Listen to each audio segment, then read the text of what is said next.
여러분,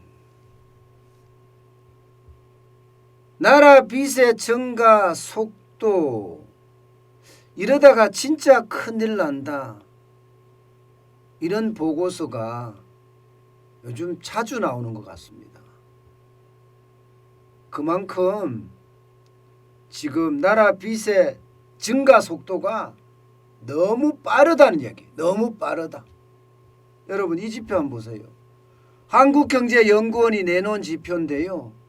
향후 5년간 국가 채무 증가 폭입니다. 무려 15.4%예요. 15.4%. 15.4%는요. 뭐 신흥국이나 혹은 선진국이나 다 통틀어서 대한민국이 1등입니다. 1등. 그야말로 어마어마한 국가 채무 증가 폭입니다. 여러분 이걸 한번 보세요. 독일은요. 앞으로 향후 5년간 11.6%나 줄어듭니다. 일본도 5%나 줄어들고요. 미국은 늘어나도 0.2%가 늘어나요. 영국은 3.2% 늘어나는데 그치고요.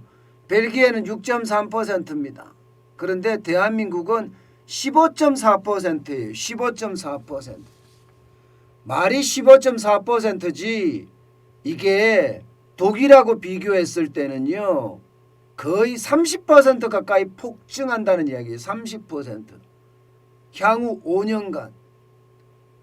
여러분 향후 5년간 이렇게까지 늘어나면 여러분 감당할 수 있을까요? 감당할 수 있을까요? 저는 이게 감당하기가 굉장히 어렵다는 이야기예요. 2026년에는요. 66.7%가 된다는 겁니다. 66.7%. 올해 51.3%면 이게 얼마나 늘어난 겁니까? 15.4%잖아요. 비교 대상 35개국 중에 말입니다. 이게 1등이에요. 1등. 진짜 엄청난 속도로 지금 늘어나고 있다는 이야기입니다. 저는 이게 빚이 지금 위기를 겪었으니까 국가 빚이 조금씩 늘어나는 것은 어쩔 수 없다 손치더라도요.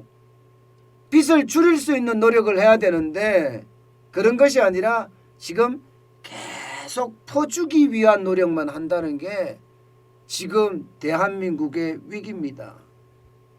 여러분 또 이 지표를 한번 보세요. 이 지표를 보면 더 충격적입니다. 더 충격적이에요. 이 지표는 뭐냐? 2020년, 2021년이에요. 여기에 대비해서 앞으로 2022년에서 2026년까지 얼마나 적자가 많이 나오느냐. 이 비율을 나타낸 값입니다.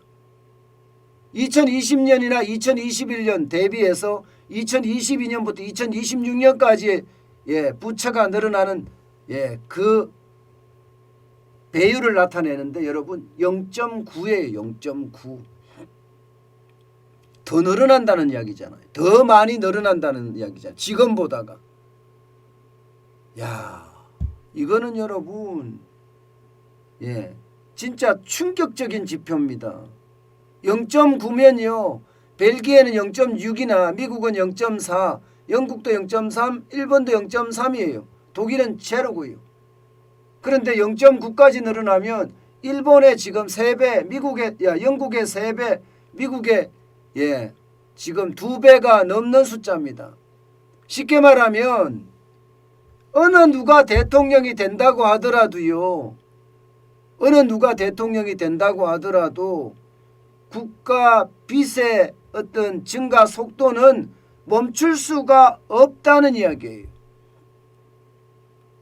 이것은 여러분 문재인 정부가 대못도 아주 큰 대못도를 법제화시켜서 쾅쾅쾅 박아놨기 때문에 이거는 여러분 줬다 뺏을 수가 없거든요. 복지라는 것은요 줬다 뺏으는 순간 그 정권은 인기가 떨어져서 그 다음 정권을 창출하지 못합니다. 그런데 경제 성장률은 쉽게 말하면 지지부진한데 이게 퍼주는 돈은 굉장히 많아지니까 이런 사태가 지금 벌어지고 있는 것 아니냐, 이런 예상을 지금 하고 있거든요. 더 큰 문제는 여러분, 더 큰 문제는 지금 뿌린 것도 부족하다예요. 지금 뿌린 것도 부족하다. 지금 여러분 0.9배가 된다는 것, 이것은요 지금 현재 기준입니다. 현재 기준. 현재가 올해 예산이 607조 7천억 원 기준이에요. 지금 15.4%가 늘어난다는 것도 현재 기준으로 그냥 그대로 갔을 때 5년 동안 늘어나는 게 이렇게 늘어난다는 뜻입니다. 그런데 여기에다가 지금 정치인들, 특히 대선 후보들이 지금 뭐라고 하고 있습니까? 자영업자 손실보상금 추가 경정 예산 만들어야 된다. 추경 만들어야 된다. 이렇게 이야기하죠. 여기다가 이재명 후보 같은 경우는요. 재난지원금 100만 원에 맞춰야 된다. 이렇게 이야기하고 있고요. 지금은 또 아니라고 이야기해요. 그런데 언제든지 추진할 거예요. 이게 올해 3월 9일 대통령 선거 전까지 어떤 식이든 돈을 뿌릴 겁니다. 어떤 식이든 뿌릴 거예요. 그렇기 때문에 어떤 식이든 한다고 전 봅니다. 게다가 민주당은 공영 여당이기 때문에 마음만 먹으면 못하는 게 없어요. 입법 독재란 말이 왜 나옵니까? 입법 독재란 말이. 그냥 밀어붙일 거예요. 노동이사제도 밀어붙이는 거 보세요. 국민이 반대하든 말든 상관없습니다. 그들은 그들의 길을 갈 뿐입니다. 이렇게 생각을 하면 여러분 결국 말입니다. 기본소득도 그냥 이재명 더불어민주당 대선 후보가 대통령이 된다면 기본소득 간다는 이야기고요. 기본대출 간다는 이야기고요. 여기에다가 기본주택까지 간다는 이야기예요. 이렇게 됐을 때 여러분 가외적으로 지금보다가 더 많은 돈을 또 풀어야 되잖아요. 그랬을 때 대한민국 괜찮을까요?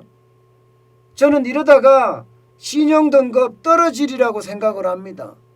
아직까지는요 국제신용평가기관들이 신용등급을 굉장히 높은 수준을 유지하고 있습니다. 지금 S&P 같은 경우는요 S&P 같은 경우는 AA 등급을 안정적으로 유지하고 있어요. 안정적으로. 지금 최고 단계보다가 2단계 미치죠. 최고 단계가 A 트리플이라고 이야기하면 여기에 AA니까 AA 플러스 다음이 AA거든요. 그런데 이게 한번 내려가잖아요. 국가 신용 등급이 한번 내려가잖아요. 일단 내려갈 때는 이 안정적이라는 S라고 쓰는 파란색이 부정적이라는 N으로 바뀌고요. 이게 바뀌는 순간 6개월 안에 신용 등급은 내려갑니다. 내려가게 되면 지금 AA-로 내려갈 가능성도 있는 거죠. 신용 등급에 한번 내려가잖아요. 내려가면 외국인들의 어떤 동향이 굉장히 달라질 수가 있습니다. 게다가 말입니다. 지금 미국은요. 긴축을 굉장히 빠른 속도로 땡기고 있습니다. 쉽게 말하면 시중에 풀어놓은 돈을 마구마구 걷어갈 겁니다. 지금. 게다가 여러분 실업률이 3.9%를 달성했어요. 이제 제롬 파월 연방준비제도 의장, 그러니까 미국 중앙은행 의장이 예견했던 대로 다 됐습니다. 물가는 2%가 훨씬 넘었고요. 실업률은 3.9%니까 3 내지 4% 안에 들어오면 이게 3.9%이기 때문에 아직 완전 고용이라고 이야기하기는 좀 그렇지만 거의 완전 고용에 가까워진 겁니다. 오죽했으면 말입니다. 조 바이든 대통령이 역사적인 날이라, 실업률이 3.9% 내려갔다고 역사적인 날이라는 표현을 썼겠습니까? 그만큼 말입니다. 미국의 경제 회복은 굉장히 빨라진다는 거고요. 그렇게 되면 긴축의 속도가 굉장히 빨라질 거예요. 그 어느 때보다 빨라질 거예요. 이제는요 돈 푸는 거는 완전히 중단하고요. 예. 오히려 돈을 걷어들이겠다는 생각이 굉장히 빨라져서 양적 긴축까지 들고 나왔습니다. 양적 긴축은 더 빨리 할 수도 있다는 거예요. 3월보다 더 빨리. 양적 긴축이라는 게 정부가 들고 있는 부동산이나 채권을 판다는 이야기예요. 부동산이나 채권을 팔면 어떻게 됩니까? 예, 결국은 시장에서 달러 현금을 끌어들인다는 거잖아요. 여기다가 금리 인상을 3월에 하고 6월에 한다는 이야기가 있을 정도예요. 예, 상반기에만 2번 인상한다는 이야기가 있어요. 그러면 여러분 진짜 우리에게는 굉장히 타격을 많이 줄 겁니다. 그렇게 타격이 왔을 때 우리가 그 타격을 이겨낼 수 있을 것인가? 이거는요 진짜 아무도 모릅니다.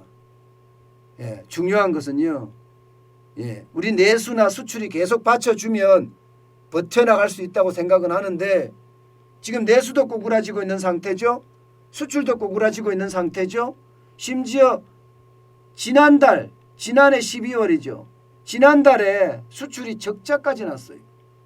이렇게 되면 여러분 진짜 이러다 큰일 난다는 말이 현실화될 수 있습니다. 저는 언제든지 우리 경제가 지금 위기의 어떤 화약고가 되어가고 있다, 이렇게 저는 평가하고 있습니다. 주말인데도 불구하고 말입니다. 이런 자료들이 나온다는 것은 결국 말입니다. 우리 경제가 백척간두 누란 지위의 위기에 있다는 이야기예요. 예, 그만큼 상황이 급박하게 돌아갈 수도 있다는 이야기입니다. 저는 그 상태가 절대로 경착륙은 안 왔으면 좋겠어요. 경착륙이 오면 그때 우리 경제는 또 한 번 2020년 상반기 같은 그런 최악의 상황이 올 수도 있거든요. 그래서 두렵습니다. 지금까지는 현대경제연구원에서는요, 충분히 1월, 2월, 3월 안에도 위기가 올 수 있다, 이런 해석을 내놨거든요.